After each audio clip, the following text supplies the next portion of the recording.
Pithapuram Pithapuram popular కావడానికి కారణం పవన్ కళ్యాణ్ గారు. అయితే అది ఇప్పుడు ఇక్కడ చాలామందికి తెలియని విషయం ఏమిటంటే వందల సంవత్సరాల నుంచే పిఠాపురం అత్యంత ప్రాచుర్యం పొందిన పట్టణం. క్రీస్తు పూర్వం నుంచి 1940ల్లో జమీందారీలు రద్దయ్యే వరకు రాజుల పాలనలో ఒక వెలుగు వెలిగిన పట్టణం పిఠాపురం. కవి సమ్మేళనాలు, సంగీత కచేరీలు, పాడి పంటలుతో అలరారిన పట్టణం పిఠాపురం. పిఠాపురం గురించి ఈ సంగతులన్నీ నాకెలా తెలుసు అనుకుంటున్నారా? గూగుల్ నుంచి అయితే మాత్రం కాదండి. నేను చెప్పేదంతా ఈ పుస్తకం నుంచే. ఈ పుస్తకం రాసిన కురిమెళ్ళ వెంకట్రావు గారు మా అమ్మమ్మకి నాన్నగారు, నన్ను పెంచిన కురిమెళ్ళ విశ్వనాథం గారి తండ్రి గారు, మా తాతగారు. ఈ పుస్తకం 1970ల్లో అంటే 50 సంవత్సరాల క్రితం రాయబడింది. ఈ పుస్తకం మా తాతగారు ఆయన సేకరించిన పిఠాపురం చరిత్ర, ఆయన చూసిన పిఠాపురం మొదలైనవన్నీ కలగలిపి ఈ పుస్తకం రాశారు. మా తాతగారైన కురిమెళ్ళ వెంకట్రావు గారికి దేవులపల్లి కృష్ణశాస్త్రి గారు, దాసరి నారాయణరావు గారితో సన్నిహిత సంబంధాలు ఉండేవి. దేవులపల్లి కృష్ణశాస్త్రి గారు మా తాతగారి ఇంటికి వస్తూ ఉండేవారు.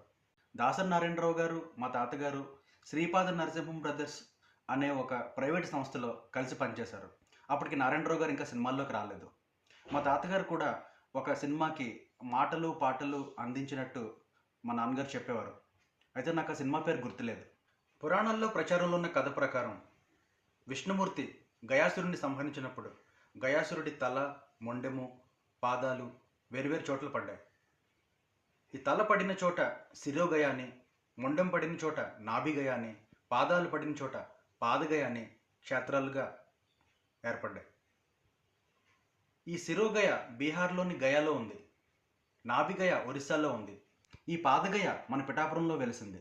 2001లో వచ్చిన మహేష్ బాబు కృష్ణవంశీ మురారి చిత్రంలోని కొన్ని సన్నివేశాలు మన పిఠాపురంలోని పాదగయలోనే చిత్రీకరించారు.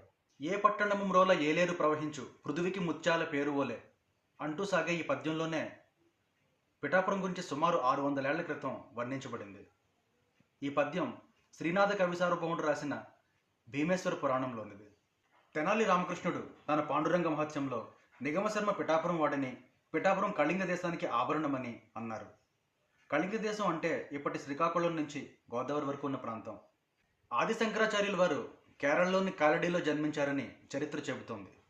అయితే వారి పూర్వీకులు పిఠాపురానికి చెందినవారని, వారు మల్బారు వలస వెళ్లారని పండిత పెన్మత్స సత్యనారాయణ రాజు గారు అనేవారు.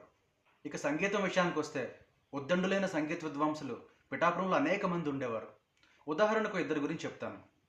నందిగాన వెంకయ్య గారు, తుమ్మరాడ సంగమేశ్వర శాస్త్రి గారు.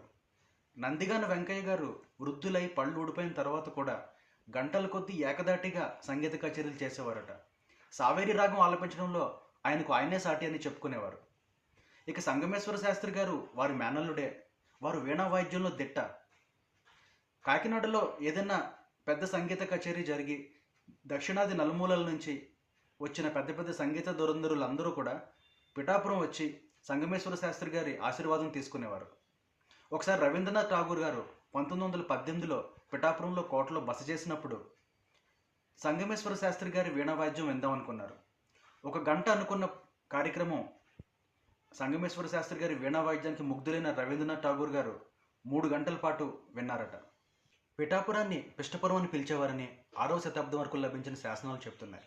క్రీస్తుకు పూర్వమే మౌర్యులు, గుప్తులు, నందులు మొదలైన రాజులు పిష్టపురాన్ని అంటే ఇప్పటి పిఠాపురాన్ని ప్రాంతీయ రాజధానిగా చేసుకుని పాలించినట్లు శాసనాలు ఉన్నాయి.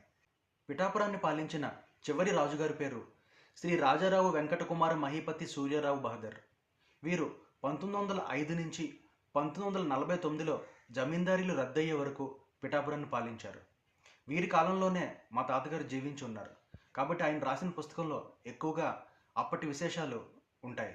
విదేశీయుల పాలనలో మన సంస్కృతి సాంప్రదాయాలు అంతరించిపోతుంటే దాన్ని కాపాడే ప్రయత్నం పిఠాపురం రాజుగారు కొంతవరకు చేశారు. తర్కశాస్త్ర పండితులైన శ్రీపాద లక్ష్మీ నరసింహశాస్త్రి గారు, వేదాంత పండితులైన దెందుకూరి నరసింహశాస్త్రి గారు, వ్యాకరణ శాస్త్ర పండితులైన చిలుకూరి లక్ష్మీనారాయణ శాస్త్రి గారు, వేదుల సూర్యనారాయణ శాస్త్రి గారు, వేదార్థ పండితులైన వడలి లక్ష్మీనారాయణ శాస్త్రి గారు, విశిష్టాద్వైత పండితులైన గుడిమెళ్ల వెంకట రంగాచార్యులు గారు మొదలైన వారిని తమ సంస్థానంలో కొలువు తీర్చారు.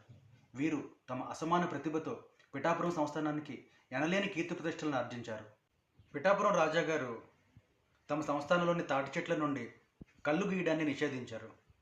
ఒకసారి మహాత్మా గాంధీ గారు పిఠాపురంలోని బహిరంగ సభలో ఈ విషయాన్ని ప్రస్తావించి రాజుగారిని ప్రశంసించారు.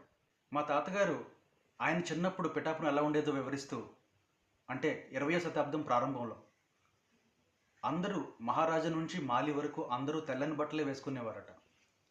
సెలవిప్పించండి, చిత్తగించండి, తమరు లాంటి పదాలు ఎక్కువగా వాడుకలో ఉండేవి అని రాశారు. పశువుల సంత, పిఠాపురంలో జరిగే పశువుల సంత దేశంలోనే ప్రసిద్ధికెక్కింది. మేలుజాతి కోడెదూడల్ని, వ్యవసాయానికి పనికి వచ్చే దున్నపిల్లల్ని దూర దూరాల నుంచి వచ్చి కొనుక్కుపోయేవారు. నాణ్యతకి మన్నికకి పేరెన్నిక గలది పిఠాపురం ఖద్దరు. ఢిల్లీ, బొంబాయి వంటి మహానగరాలకి పిఠాపురం నుంచే బేళ్ల కొద్దీ ఖద్దరు ఎగుమతయ్యేది. పిఠాపురం సంగీత సాహిత్యాలకు ఆటపట్టు, విద్యలకు విజ్ఞానానికి పట్టుకొమ్మ, కళలకు నెలవు, సరస్వతికి కేళిగృహం, వేద విద్యలకు ఆలవలం, పురాణ ప్రసిద్ధమైన దివ్యతీర్థం, చరిత్ర ప్రసిద్ధమైన పట్టణం పిఠాపురం. కాబట్టి మేము పిఠాపురం ఎమ్మెల్యే గారి తాలూకా కాదు, పవన్ కళ్యాణ్ గారే మా తాలూకా.